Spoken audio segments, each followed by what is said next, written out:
Of root a into root b upon 2, ऐसे भी व्यक्त कर सकते हैं। तो ये हो रहा है a square plus b square minus 2ab, यानी मुझे प्राप्त हो रहा है a minus G equal to root a minus root b का होल स्क्वायर अपॉन 2। तो ये मुझे ये प्राप्त हुआ। देखिए आपके पास प्रकार, ठीक है। और आपको याद हो तो जब भी किसी का स्क्वायर करते हैं तो हमेशा या तो जीरो होगा या जीरो के ही से बड़ा ही होने वाला। तो इसके आधार में क्या होता है, यानी a माइनस जी का मान सदैव जीरो या जीरो से अधिक होता है। और आप ये भी कह सकते हैं यानी a का मान क्या होगा, g या g से अधिक, यानी अर्थमेटिक मीन सदैव क्या होता है, g या g के बराबर होगा या उससे अधिक। तो दोनों के मध्य संबंध क्या प्राप्त हुआ कि अर्थमेटिक मीन सदैव जो आपके पास गुणोत्तर माध्य यानी ज्योमेट्रिक मीन होता है उसके बराबर या उससे अधिक ही होने वाला है, उससे कम कभी भी प्राप्त नहीं होने वाला आपके पास, ठीक है। तो ये है अर्थमेटिक मीन और ज्योमेट्रिक मीन के मध्य, दोनों के मध्य संबंध आपके पास, ठीक। तो सिंपल सा आपके पास टॉपिक था। तो आपके पास याद रखना कि दो संख्याओं के लिए जो आपके पास ज्योमेट्रिक मीन होगा वो हमेशा अर्थमेटिक मीन से छोटा ही होने वाला है या उसके बराबर होगा आपके पास, ठीक। तो ये आपके पास relationship between arithmetic mean and geometric mean. तो आज मैंने आपको बताया गुणोत्तर श्रेणी, ठीक, कि गुणोत्तर श्रेणी किसे कहते हैं, कि उसमें गुणोत्तर श्रेणी में आपके पास किस प्रकार से अनुपात लिया जाता है, कि अनुपात आपके पास सब में उभयनिष्ठ होगा तब जाके वो सीक्वेंस क्या कहलाएगा, आपके पास गुणोत्तर श्रेणी कहलाने वाला आपके पास, ठीक।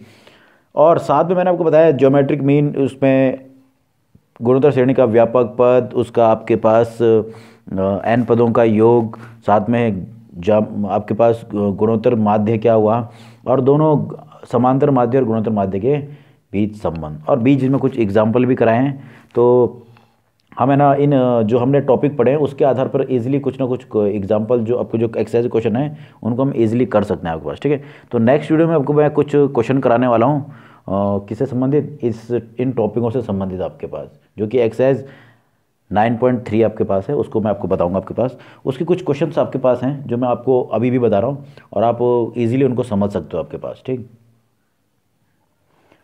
तो एक्सरसाइज 9.3 का पहला और तीसरा क्वेश्चन मैं बता चुका हूँ, मैं आपको चौथा बता रहा हूँ। ऊपर देखो, यदि किसी जीपी का चौथा पद आपके पास जो है वो दूसरे पद का क्या है, वर्ग है, तो आपको, और साथ में दे रखा है कि प्रथम पद क्या है, -3, तो आपको सातवां पद निकालना है। देखो सॉल्यूशन देखिए, सबसे पहले फर्स्ट टर्म दिया हुआ है ऑफ जीपी इक्वल टू -3, मान आपके पास, क्योंकि उसमें कॉमन रेशियो होता है तो मैंने मान लिया कि कॉमन रेशियो है equal to r, common ratio मैंने क्या ले लिया, r। तो प्रश्न के अनुसार जो चौथा पद है वो दूसरे पद का क्या है, स्क्वायर है। तो देखो पास, सबसे पहले तो nth टर्म क्या होगा, nth टर्म जिसे हम an द्वारा भी निरूपित करते हैं, यानी ये होता है ar की पावर n-1। तो देखो पास उसने कहा है कि फोर्थ टर्म है दूसरे पद का वर्ग, यानी आपके पास जो फोर्थ टर्म, आपके पास मतलब जो फोर्थ टर्म था वो है किसका, सेकंड टर्म का स्क्वायर। अब क्योंकि मैंने व्यापक पद बता दिया है तो इसके आधार पर फोर्थ टर्म हो जाएगा ar³ equal to second term मतलब ar इसका स्क्वायर, ये इस प्रकार से होने वाला। अब क्योंकि जो प्रश्न जो दिया हुआ है उसके अनुसार तो आपके पास चौथा पद दूसरे पद का वर्ग के बराबर है, तो मैंने इसका वर्ग करते ही हो जाएगा, और a का मान ये हो रहा है ar³ equal to a square into r square. यानी यहाँ आपके पास जब सिंप्लीफाई कर रहा हूँ तो मुझे r बराबर कुछ और नहीं, देखो पास a से a कैंसिल और r³ से कैंसिल कटेगा, तो ये हो रहा है r इक्वल टू a, यानी r इक्वल टू a मतलब जो सर्व अनुपात था वो कुछ और नहीं, वो a के बराबर है, यानी वही क्या, -3, जो पहला पद था आपके पास। तो सर्व अनुपात भी कितना रहा, -3। तो मुझे निकालना है सातवां पद।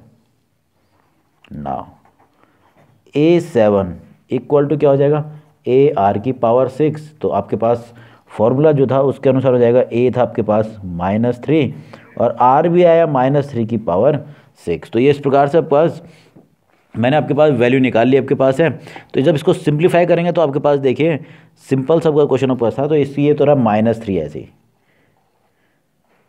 ठीक। आपके पास -3 की पावर 6 आपके पास है, तो इसको हम इजीली कैलकुलेट करते पास। तो चाहे तो आप इसको लिख सकते हैं कि क्योंकि -1 की पावर 6 इंटू -3 मैंने लिख दिया। तो -3 जब भी होगा, क्योंकि नेगेटिव है तो उसका जब भी सम घात में आता है तो वो क्या होता है, एक पॉजिटिव अंक प्राप्त होता है। तो जब सिंप्लीफाई करें तो माइनस, ये तो पॉजिटिव हो जाएगा पर -3 कारण रह जाएगा, और लास्ट में आपके पास सॉल्यूशन मिलेगा आपके पास सिंपल सा पास देखो। तो क्योंकि ये हो जाएगा, इसको लिख सकते हैं -3 भी लिख सकते हैं आपके पास। देखो ये तो पॉजिटिव है, इसमें भी -1 आपके पास, ठीक है। तो -1 रह जाएगा और आपके पास 3 रह जाएगी। और जब आप कैलकुलेट कर लोगे इसको तो ये पास कुछ मिलेगा, यहीं पे लिखता हूँ बस लास्ट में, देखिए ये प्राप्त हो रहा है -2187। तो इसको हम इजीली कैलकुलेट करें 3 या आप इसको इतना भी लिखोगे तब भी चल जाएगा। देखो यहाँ पर तो ये तो पॉजिटिव हो जा रहा है, -1 यानी क्योंकि घात क्या है, सम घात है, यानी आपके पास इवन नंबर है तो ये तो पॉजिटिव हो जाएगा। ये 3 पर एक -3 यहाँ पर भी है, तो इसलिए क्या हो जाएगा -3 आपके पास। यही इसको यहीं पर इसके द्वारा यहाँ पर भी डायरेक्ट भी कर देते हैं, -3 अब विषम पावर तो क्या आ जाएगा, ऋणात्मक के पास, ठीक। तो ये इस प्रकार से पास था एक क्वेश्चन नंबर आपके पास चौथा। तो आगे भी आप क्वेश्चन करना चाहो तो कर सकते हैं बस, बाकी मैं आपके पास नेक्स्ट वीडियो में 9.3 एक्सरसाइज के क्वेश्चन करवाने वाला हूँ आपके पास, ठीक। तो एक बार दोबारा इसको एनसीईआरटी की बुक से ज़रूर पढ़िए, क्योंकि एनसीईआरटी की बुक सबसे बेस्ट बुक है आपके पास है, तो आप उससे ईजिली इस टॉपिक को और सरलता से समझ सकते हैं। तो आप है ना इसके जो टॉपिक्स हैं उनके शॉर्ट नोट भी बनाएं अपने कॉपी में, और उसके बाद हम एक्सरसाइज करेंगे 9.3। तो पहले मैंने 4-5 क्वेश्चन आपको बता दिए हैं, तो आप इजीली इन क्वेश्चनों को आगे जो 4-5 तक के जो क्वेश्चन है उनको कर सकते हैं। बाकी मैं नेक्स्ट वीडियो में आपको एक्सरसाइज 9.3 बताने वाला हूँ आपके पास, ठीक। ओके।